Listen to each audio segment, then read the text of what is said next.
Hello guys, good morning, good morning. Real talk muna tayo ngayong umaga.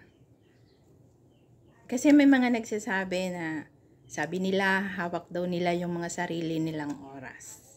Hindi po ako naniniwala doon. Kasi ang tanging Diyos lamang ay ang may hawak sa mga oras natin. Hindi po ba? Siya lang ang tanging nakakaalam kung kailan niya tayo babawiin, kung anong oras at kung anong araw. Siya lang ang tanging nakakaalam. Kasi sabi nila na hawak daw nila na yung oras nila. No. Kasi pag hawak mo ang oras mo, alam mo kung ano ang mangyayari sa buhay mo at kung kailan ka babawiin ng Lord. Hindi po ba? Sana alam mo na yon kung hawak mo yung oras mo. Kaya wag mong sasabihin na hawak mo ang oras mo. Kasi ang hawak mo ang oras mo at namamanage mo yung oras mo, magkaiba po yon, hindi po ba?